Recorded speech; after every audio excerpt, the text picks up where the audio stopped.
बंगाल विधानसभा चुनाव के अंतिम चरण से पहले कोलकाता के भवानीपुर में सियासी पारा लगातार चढ़ता जा रहा है।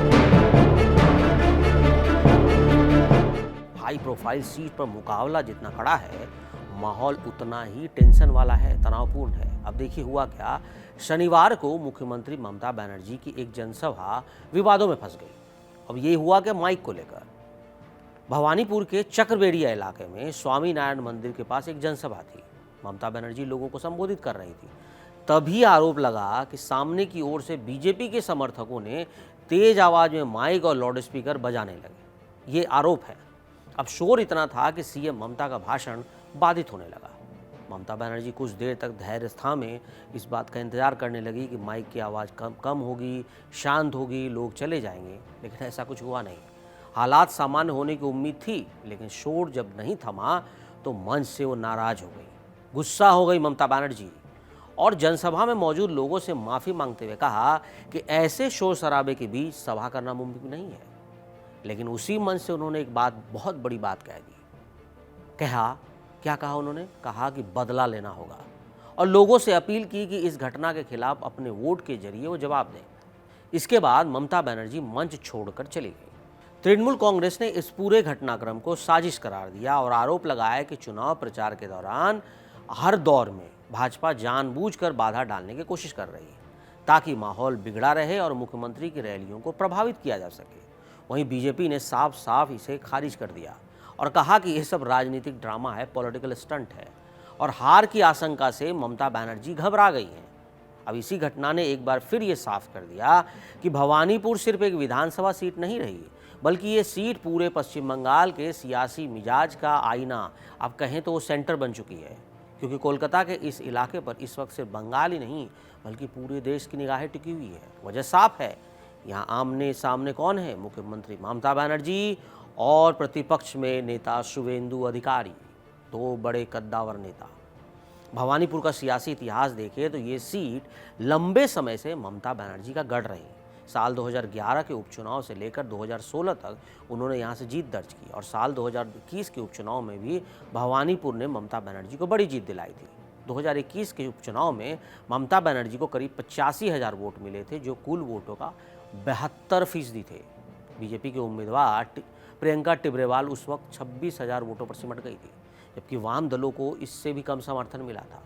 अब इस नतीजे ने साफ संदेश दिया कि भवानीपुर ममता का मजबूत किला है। लेकिन 2026 तस्वीर बदल गई है। इस बार मुकाबला सिर्फ सीट जीतने का नहीं बल्कि सियासी प्रतिष्ठा का है। ममता बनर्जी के सामने हैं उनके पूर्व सहयोगी शुवेंदु अधिकारी, जिनके साथ उनका राजनीतिक टकराव अब व्यक्तिगत और वैचारिक दोनों स्तर पर पहुंच चुका है। बीजेपी ने भवानीपुर में भय से मुक्ति और भरोसा का नारा दिया। पार्टी का दावा है कि भवानीपुर समेत पूरे बंगाल में लोगों को डर के माहौल से बाहर निकालना है और नए बदलाव का मौका देना है। अब इसके मुकाबले तृणमूल कांग्रेस ने उन्नयन और भवानीपुर की बेटी की भावनात्मक कार्ड को खेला है। ममता बनर्जी का घर कालीघाट इलाके में ही है और टीएमसी लगातार इस बात को आगे बढ़ा रही है, जोर शोर से प्रचार कर रही है कि ममता बनर्जी केवल मुख्यमंत्री नहीं है बल्कि वो इस क्षेत्र की अपनी बेटी है, जो दशकों से यहाँ लोगों के सुख दुख में साथ रही है। तृणमूल कार्यकर्ता आ रहे कभी शुवेंदु अधिकारी को बाहरी बताने की कोशिश हो रही है और कह रहे हैं कि भवानीपुर को बेहतर समझ आता है, जो यहाँ रहन सहन और ज़मीन का मिजाज भी जानता है। चुनाव आयोग ने भी भवानीपुर को लेकर एक्शन मोड में काम कर रही है। मतदान से पहले कोलकाता पुलिस के कालीघाट और जयपुर थाने में नए थाना प्रभारियों की नियुक्ति की गई। अब ये कदम चुनाव आयोग के निर्देशों पर उठाया गया ताकि कानून व्यवस्था बनी रहे और मतदान निष्पक्ष हो। इस हाई प्रोफाइल सीट पर बाहरी राज्यों से अतिरिक्त पुलिस पर्यवेक्षक भी तैनात किए गए, जिससे किसी भी तरह की गड़बड़ी को रोका जा सके। अब अगर आप कालीघाट से भवानीपुर के जग्गू बाजार की ओर निकलेंगे तो रास्ते में राजनीति का मिजाज बदलता हुआ दिखाई देगा। माँ काली की आस्था वाली इस धरती पर अब हर दीवार, हर बिजली का खंभा हो या हर गली चुनावी पोस्टरों से भरा है। दिलचस्प बात यह है कि यहाँ प्रचार से बांग्ला तक सीमित नहीं है। कहीं गुजराती भाषा में पोस्टर लगे हैं, कुछ ही दूरी पर ओडिया भाषा में जय जगन्नाथ लिखा बैनर है, तो कहीं हिंदी में अपील है, तो कहीं पंजाबी समुदाय को साधने की कोशिश। वजह साफ है कि भवानीपुर एक बहुभाषी और बहुसांस्कृतिक सीट है, जहां हर समुदाय की भूमिका अहम है और हर वोट की अपनी कीमत है। भवानीपुर में स्थित मंदिर जो है कालीघाट का काली मंदिर इस इलाके की पहचान नहीं बल्कि सियासत का भी बड़ा केंद्र बन चुका है। पूरे क्षेत्र में टीएमसी और बीजेपी के झंडे और बैनर लगे हैं। बीच बीच में सीपीएम के झंडे भी आपको दिख जाएंगे। हालांकि मुकाबला जो मेन है वो टीएमसी और बीजेपी के बीच है, अब बाकी कोई मैदान में नहीं है। भवानीपुर में मुकाबला गली या मकान का नहीं रहा। यहाँ एक गली में तृणमूल कांग्रेस का दबदबा दिखेगा, अगर आप आगे बढ़कर दूसरी गली में जाएंगे वहाँ बीजेपी की पकड़ दिखेगी। चुनाव क्रिकेट मैच जैसा हो गया है, जहाँ आखिरी ओवर तक, स्लॉग ओवर तक कुछ भी तय नहीं है, कुछ भी हो सकता है। जो पार्टी सही रणनीति बनाएगी, सही फील्डिंग सेट करेगी और वोटरों तक बेहतर तरीके से पहुंचेगी, वही बाजी मार ले जाएगी। इसलिए भवानीपुर का ये चुनाव सिर्फ एक सीट का नतीजा नहीं रहा, ये तय करेगा बंगाल, क्योंकि ये पूरे बंगाल को एक संदेश देगा कि अगर ममता बनर्जी यहाँ जीतती है तो ये उनकी लीडरशिप और स्थानीय जुड़ाव पर जनता की एक और मुहर होगी। लेकिन अगर शुभेंदु अधिकारी बाजी मार ले जाते हैं तो बीजेपी के लिए बंगाल में ये सबसे बड़ी राजनीतिक उपलब्धियों में से एक मानी जाएगी।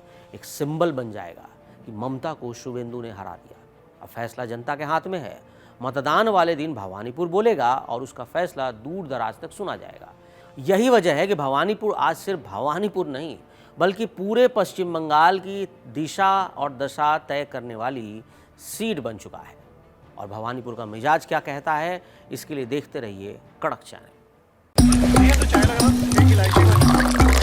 यहाँ ताजा खबर के साथ हर दिन की शुरुआत कड़क है।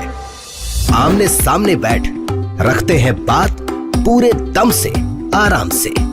चर्चा होती है बेधड़क। यहाँ किस्से कहानियों में बोल सरल और अंदाज बेहद कड़क मिलता है। जीने में एक तेवर है जो आता है सही ज्ञान, जानकारी और उससे कमाई कड़क नोट से। इधर मौके पर चौका नहीं, छक्का लगा जलवा दिखाते हैं। कड़क क्रिकेट से अपने रोमांच को जो बढ़ाते हैं। यहाँ की हर बात का मिजाज एक है, मिजाज कड़क। आपका अपना YouTube चैनल कड़क लाइव बेधड़क।